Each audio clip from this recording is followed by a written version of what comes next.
Hello, welcome to video 6 of our new starter series, which covers all the basics you need to get up and running with CollectionsIndex Web Edition. In this video we're going to explore the archive tree as a way to explore and navigate through records in the archive module, so if you don't have the archive module on your system, I recommend you skip this video. Now to get to our archive tree, there's a couple of different ways we can do this. We can go to the navigation menu, we can go into our collections and find our archives, and we can use this Browse Archive link.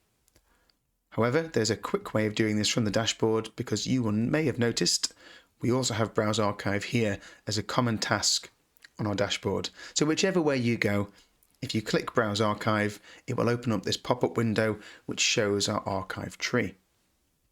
And this is a really useful tool for looking at the hierarchy of our archives and the relationship between the records. And if we click on these arrows, you can see it opens up branches of our tree, and we can open these up and follow them as far as they go along various branches. At any part of this process, if we find a record we're interested in, we can right click and we can say go to this record, and we can then view that record on the system. Let's go back to our archive tree. You'll notice you don't have to go back to the dashboard or navigation menu to go back to your tree. You can if you want, but a quick way when viewing the record is to click this Browse Archives button here. And this will open up our tree again, the only difference being it's automatically opened up our tree to show the record we are currently viewing. Once you're back into your tree, you have another option to explore and view your records. So if we right click again on a record, but this time instead of clicking go to this record, I'm going to click retrieve branch, and what this will do is return not just the record I've clicked on, but all the records further down the branch.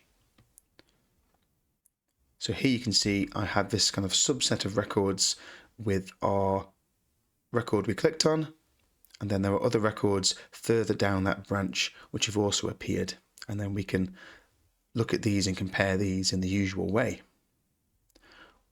One final thing to note when we are looking at our archive records and thinking about our archive tree, if we look up at the top here, we can see the parent records for this record shown as links at the top, so we can climb back up our tree this way. So this is the record we're viewing. If I click here, we will jump up to the next part of the branch, and ultimately we can jump right back to the root here. I hope that's been helpful. We have lots more tips and training videos on the channel, and please do get in touch if you have any further questions or queries about using CollectionsIndex.